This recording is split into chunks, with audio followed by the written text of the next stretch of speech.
Hi, and a very warm welcome to the weekend edition of Wellbeing Wisdom. You know, there's an old suggestion that we should always be prepared to turn and face our fears. And whilst that's never a comfortable proposition, there's a tremendous value in finding the energy, the space, the time just to stop and really take a good hard look at the things that scare you the most. Because, you know, there are events in life that are very stressful. If you've ever thought about the trauma of breaking up in a relationship or moving house or changing jobs, all these things can create an enormous amount of internal anxiety. We know that. When they happen all at the same time, it's even more stressful. But one of the ways we can perhaps soften the blow is just being better prepared. And I think in our world, it helps enormously for you to have a plan. Because one of the most distressing parts of living in our world is that feeling that you're no longer in control of your destiny, where the predictable landmarks have shifted, moved, or even been destroyed, and you're left feeling alone and without the power to choose how your life is going to unfold.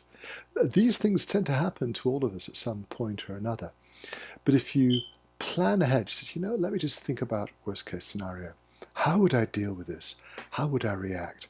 It isn't pleasant, but there is something immensely reinforcing about having a structure behind you, your fallback plan says, you know, if that happened, this is what I'd do. And it gives you that sense that even though perhaps disaster has struck, perhaps some unforeseen event has overtaken you and cast a dark shadow over your pathway, you've got that plan in the background.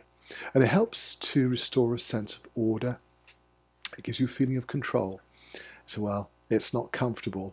It might actually be pretty horrible. But at least I know what steps I can take to deal with this issue. And it might be deeper and more complex than that. And sometimes these plans can give us just a foothold on a pathway of a new life, a way forwards. It might not solve all the problems, it might not remove the trauma, but it helps you to maintain a sense of momentum in your life so you're not stopped, blocked, and completely obstructed by whatever takes you. You blow the dust off the plan, say, you know what, I've got a contingency for this. And whilst this may not be a desirable situation, I know that with a plan in place, I can take steps to mitigate the problems. I can tone down the stress. And on top of that, when you're facing difficulties, being busy is a fantastically useful, practical way for you to overcome some of the stress. It's not about losing yourself in the work. It's about having a plan that gets you out of bed, washed, brushed, spruced and sluiced, and ready to face the day because you've got an action plan to put into train. And that can give you a sense of momentum, continuity. It gives you the feeling, for the third time, that you're back in control of the process. Is that helpful? It's immensely helpful because one of the leading causes of burnout and depression is a feeling that we're not in control of our lives.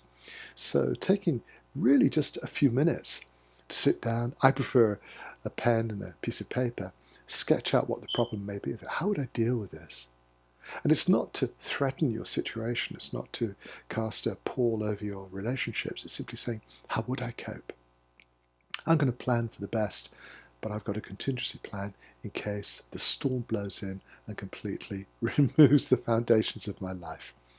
That can help to keep you psychologically back on track, help you to feel more robust, more empowered, and able to deal with things. And the best time to do that is maybe taking a few moments during the weekend, sit down quietly and just think, oh, I'm going to work out what would I do? Because having a plan is a wonderful way for you to maintain that sense of peace, control, and direction in life. Let me know what you think. If that's a good idea, feel free to share your thoughts with me. I love to get feedback, your suggestions, your comments, your observations. I'm wishing you a wonderful weekend, and I'll be back with you next week.